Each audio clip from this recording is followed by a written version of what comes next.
Hello दोस्तों, आप सभी को गुलाब जामुन जैसी मीठी मीठी नमस्कार। और उसी के साथ आप लोगों का स्वागत है आईपीओ के लव ट्रायंगल शो में। इस वीक हमारे पास काफी ज्यादा आईपीओ ऊपर होने वाले हैं, जिनमें से 3 होंगे मेन लाइन आईपीओ और 4 होंगे एसएमई आईपीओ, जो एक ही साथ क्लैश होने वाले हैं। मतलब कि हमें इन सभी सातों के सातों आईपीओ में एक साथ हमारे पैसे को यूज करना पड़ेगा।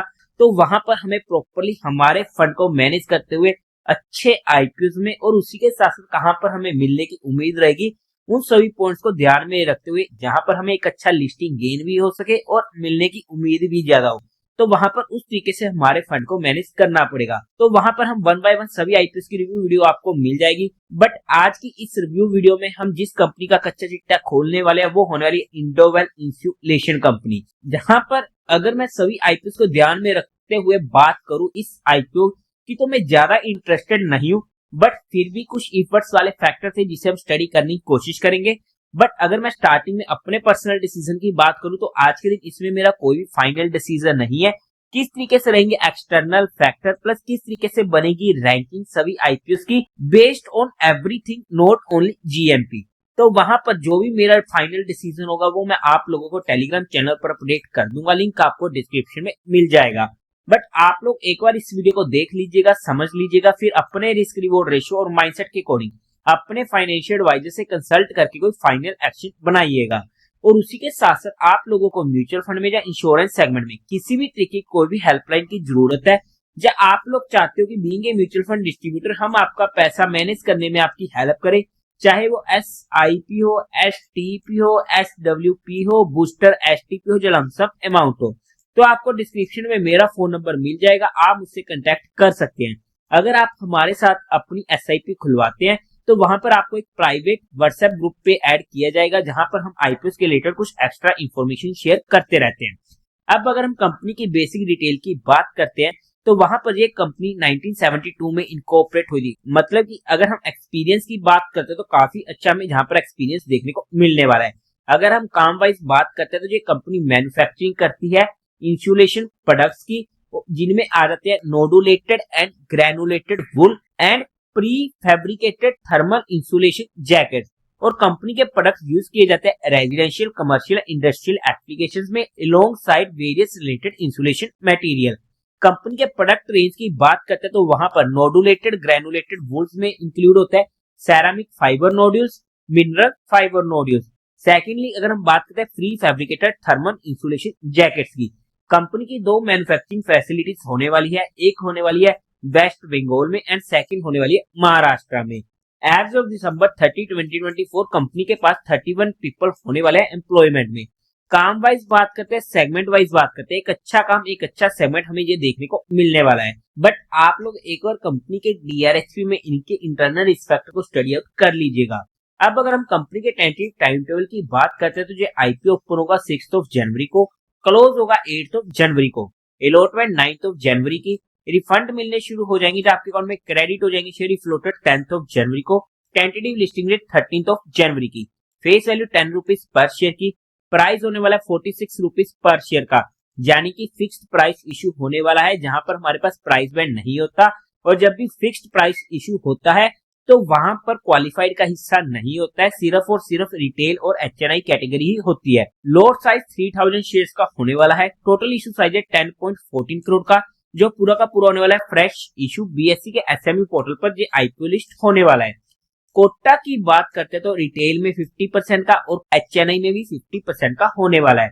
लॉट साइज में रिटेल कैटेगरी में एक लॉट पड़ेगा 3000 शेयर्स का, जिसकी अमाउंट पड़ेगी 1,38,000 की।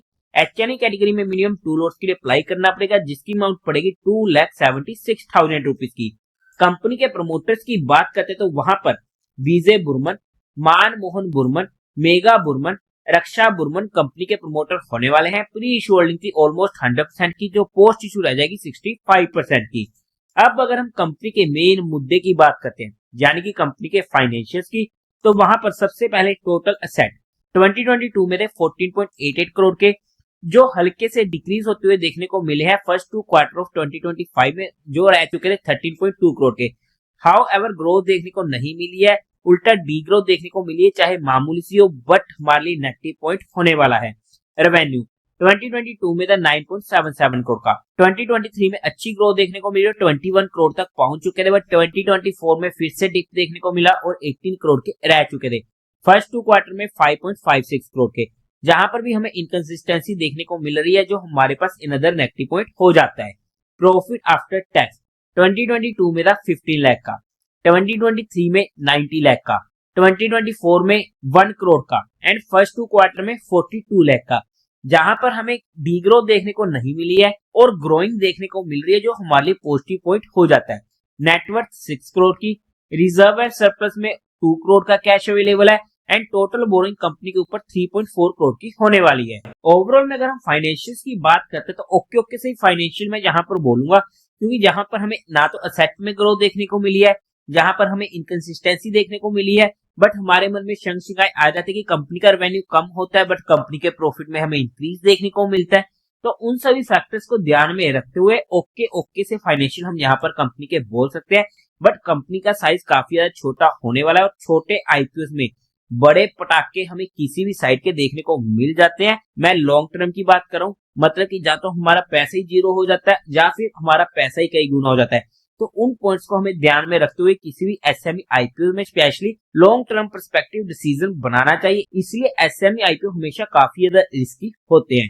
हाउएवर अगर हम कंपनी के ऑब्जेक्टिव की बात करते हैं, क्यों आ रहा है जी आईपीओ, तो वहां पर इनको फंडिंग चाहिए कैपिटल एक्सपेंडिचर के लिए, जहां पर ये परचेज करेगी एडिशनल प्लांट एंड मशीनरी को, second working capital requirement and third general corporate purpose. Fundamentally basis पर चेकआउट करने की कोशिश करते तो मार्केट कैपिटलाइजेशन है 28.98 करोड़ की, ROE 18% का अच्छा है, ROCE 28% का अच्छा है, डेट टू इक्विटी रेशियो 0.93 का, क्योंकि कंपनी का साइज काफी ज्यादा छोटा है तो उस पॉइंट को ध्यान में रखते हुए थोड़ा सा हायर साइड हम बोल सकते हैं।